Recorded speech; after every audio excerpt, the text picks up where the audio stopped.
Every so often you come across something that inspires you. You don't necessarily know where it's going to come from, but when it does, it makes an impact.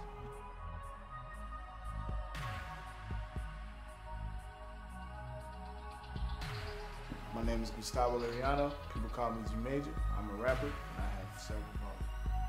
G Major is one of those artists that you hear his music and you go, wow, that's an amazing artist.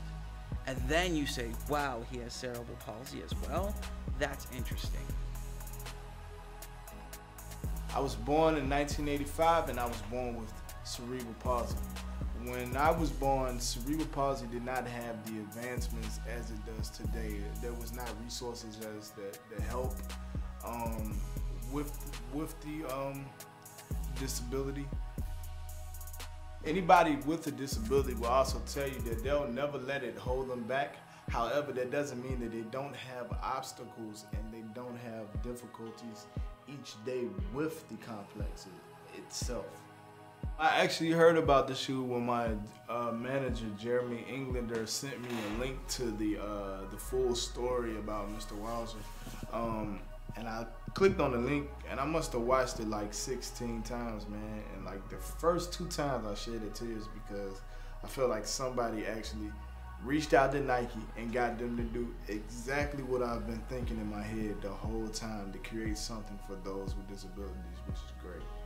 I actually came across the shoes accidentally.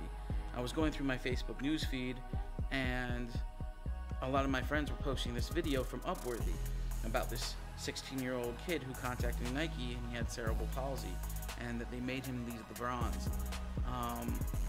And I said, wow, that's amazing. I wonder if G knows about that. I asked him, like, what does that mean to you to have like a company like Nike like go out of their way like that? And he said, acceptance.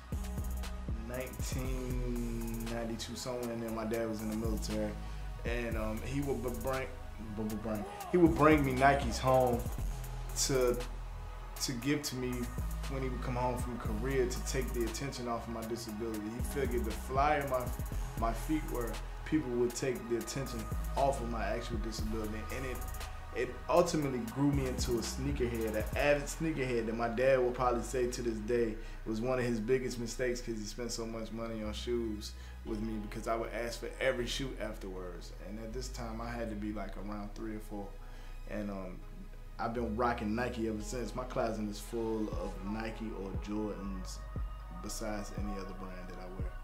Nike did not have to go out of the way to do this, to accommodate this 16-year-old kid. If Nike had never embraced this kid, nobody would have expected anything more, anything less. But it just shows and it attests to their mantra, if you have a body, you are an athlete. It shows you what type of company they are. Acceptance, inclusion. I felt like finally a mainstream brand seemed to embrace the culture that I've been living in my entire life, and started to understand the aspect of the culture we live in as kids with disabilities. When we were speaking on the phone, G said to me, man, I have to go get those shoes, like, right now. That's how moved he was by this gesture.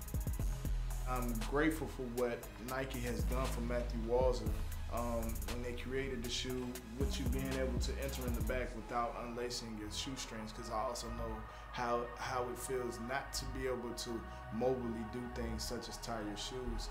And I would like to let Mr. Walzer know that you are my hero, man.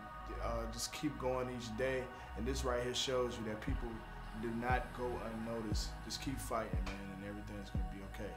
I just want to thank you for everything that you guys are doing, and I really appreciate it, being a person with disabilities, and I'm pretty sure many other around the world that's making awareness to the same situation will be grateful as well.